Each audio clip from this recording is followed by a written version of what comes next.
अशोक बहीर, rank 59.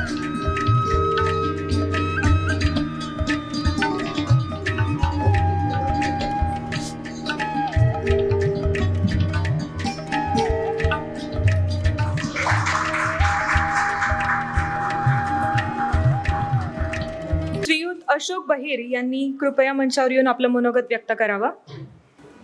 या व्यासपीठावर उपस्थित असलेले कर्तव्यदक्ष अधिकारी श्री समीर वानखडे सर, तसेच लोकायन संस्थेचे संचालक आणि आम्हाला नेहमीच ज्यांचं मार्गदर्शन बऱ्याच वेळा लाभलेलं आहे असे आदरणीय भूषण देशमुख सर, तसेच लोकायनचे सर्व टीम आणि इथं उपस्थित असलेले सर्व अधिकारी आणि माझ्या मित्रमैत्रिणींनो, सर्वप्रथम मी लोकायन क्लासेसचे खूप आभार मानतो की त्यांनी आज आम्हाला या ठिकाणी सत्काराला बोलवलं, आमचा सन्मान केला. निश्चितच हा सत्कार किंवा सन्मान आम्हाला पुढच्या आयुष्यामध्ये आम्हाला प्रेरणादायी ठरेल.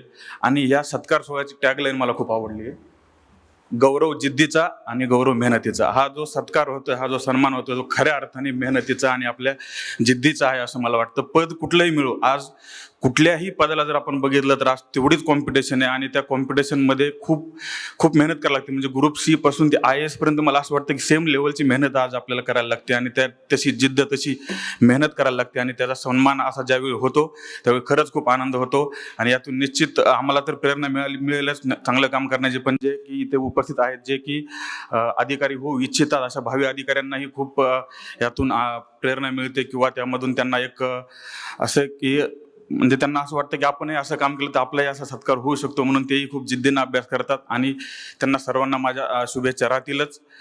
सत्कार सोहळे खरं तर पद अजून जाहीर झालेलं नाहीत, त्याच्या आधीच सत्कार सोहळे सरांनी वगैरे अरेंज केला आहे, ती खूप चांगली गोष्ट आहे. कारण नंतरही मला वाटतं की अजून प्रोव्हिजनल मेरिट लिस्ट लागायला 1 महिन्याचा वेळ लागेल असं आत्ताच कळलेलं आहे. त्यामुळं पण तरी हा सत्कार सोहळा आज या ठिकाणी आयोजित केला. हा पहिल्याच कुठल्या क्लासेसनं आमचा सत्कार केलेला आहे.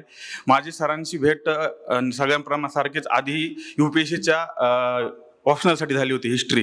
ज्यावेळी मी सरांकडे गेलो, मी एकदम नवीन होतो 2017 सरांच्या लक्षात असेल नसेल आता, पण ज्यावेळी सरांचं नॉलेज मी बघितलं त्यावेळी मला वाटलं की अरे बापरे, एवढा आपल्याला झेपल का इतिहासाचा अभ्यास करायचा. पण सरांनी त्यावेळी सांगितलं की नाही, आम्हालाही इतके वर्ष केल्यानंतर आम्हाला हे झालेलं आहे आणि खूप चांगल्या पद्धतीने सरांनी समजून सांगितलं. नाहीतर मी हिस्ट्रीला घाबरलो होतोच आधीच, पण सरांमुळं मी हिस्ट्री ऑप्शनल निवडला. पण UPSCच्या मेन्स दिल्यानंतर काही मला अजूनही तिकडे यश मिळालेलं नाही. पण राज्यसेवेमध्ये इंटरव्ह्यूमध्ये मी सरांनी ज्यावेळी इंटरव्ह्यू घेतला त्यावेळी खऱ्या अर्थानं जे 3 जणांचं पॅनल आणि जे MPSCमध्ये ज्या पद्धतीने इंटरव्ह्यू घेतला जातो त्या पद्धतीनं सर्व एरियाज कव्हर करून सर्व अतिशय चांगला इंटरव्ह्यू झाला आणि मला फीडबॅक तो खूप कामाला आला. आणि मला एवढे चांगले मार्क इंटरव्ह्यूला तिथे मिळाले नाही, कारण थोडासा अनएक्सपेक्टेड लाईनवरती माझा इंटरव्ह्यू झाला होता. पण तरीही खूप मोलाचं मार्गदर्शन त्यावेळी मला इंटरव्ह्यूसाठी सरांचं लाभलं होतं. तसेच इथून पुढेही अजूनही पुढच्या इंटरव्ह्यूला इथले सगळेच आहेत, मला वाटतं आम्ही आहेत. तर पुढच्या वेळीही खूप चांगलं मार्गदर्शन सर करतील आणि आम्ही नक्कीच, आता तर सुरुवातीपासूनच म्हणजे मागच्या वेळी तरी थोडंसं इथं एक्झाम होत्या बाकीच्या, आता दुसरं काही नाही आहे, त्यामुळं सरांना आम्ही जरा जास्तच त्रास देऊ असं वाटतंय मलाही सारखंच की इंटरव्ह्यू सर कसं काय. पण सर कधीही एकदम शांत स्वभाव आहे सरांचा, कधीही कुठलीही गोष्ट किती वेळा सांगायची झाली तरी सर सांगतात की 5 वेळा 6 वेळा सांगतात की अरे असं तसं, आणि खरंच या गोष्टींचा खूप फायदा होतो. मी परत एकदा सर्वांच्या या ठिकाणी आभार मानतो आणि सर्वांना पुढील भावी वाटचालीसाठी शुभेच्छा देतो. जय हिंद, जय महाराष्ट्र. धन्यवाद.